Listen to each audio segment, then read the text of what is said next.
श्री स्वामी समर्थ. जय जय स्वामी समर्थ. नमस्कार. श्री स्वामी समर्थ कृपा या यूट्यूब चॅनेलवर आपल्या सर्व स्वामी भक्तांचे स्वागत आहे. आज मी तुम्हाला श्रावणातील सत्यनारायणाच्या पूजेचे महत्त्व काय आहे हे थोडक्यात सांगणार आहे. कठीण प्रसंगातून आपल्याला अडचणीतून मार्ग दाखवणारे अत्यंत प्रभावी सत्यनारायण व्रत. घरच्या घरी अगदी सहज करता येणाऱ्या काही उपासना आहेत आणि त्यातील एक म्हणजे सत्यनारायणाचे व्रत. यामुळे आपल्याला मनाची शुद्धता होते व जगण्यासाठी बळ मिळते. कुठलेही कल्प विकल्प मनात न ठेवता जर हे व्रत केले तर मनाची सात्विकपणा अनुभवायला येतो आणि चेहऱ्यावरचा हरवलेला आनंद परत येतो.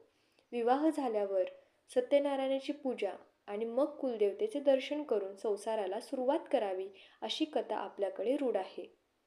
श्रावण महिन्यात किंवा एखादा चांगला दिवस पाहून प्रत्येकाच्या घरात वर्षातून एकदा तरी सत्यनारायणाची पूजा केली जाते.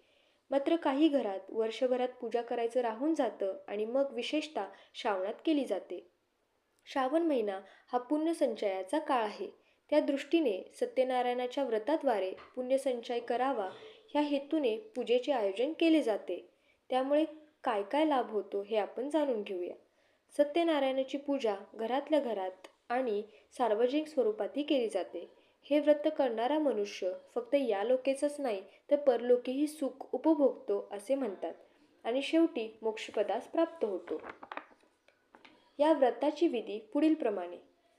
घरात पूर्व किंवा उत्तर दिशेस एक पाट मांडावा. त्यावर एक वस्त्र घालावे. त्यावर मुठभर तांदूळ पसरावे आणि त्याच्या मधोमध पाण्याने भरलेला कळश ठेवावा. त्यात पैसे फुले घालावीत. त्यावर एक तामण ठेवावे व त्यात मुठभर तांदूळ पसरावेत व तुळशीपत्राचे आसन करून त्यावर आपल्या घरातील श्रीकृष्णाची मूर्ती ठेवावी आणि त्याची पूजा करावी. श्रीकृष्णाला 108 किंवा 1008 अशा संख्येत तुळस अर्पण करावी.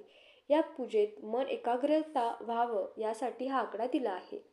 तुळस अर्पण करून फुले वाहावीत. केळीचे खांब पवित्र मानले जातात आणि त्याची सजावट केल्याने या पूजेला शोभा येते, मंगल आणि पवित्र जाणवते. परंतु हे मिळाले नाहीत म्हणून पूजा थांबवू नये.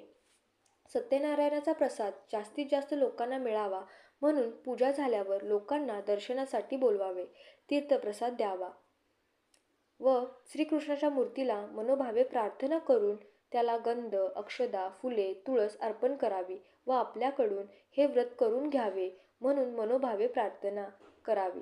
त्यानंतर धूप, दीप व अगरबत्ती लावावी व सत्यनारायणाच्या पोथीमधील जी कथा आहे त्याचे वाचन करावे. नंतर आरती झाल्यावरती शिऱ्याचा नैवेद्य दाखवावा व त्या दिवशी घरी जो काही स्वयंपाक केला आहे त्याचा महानैवेद्य दाखवावा.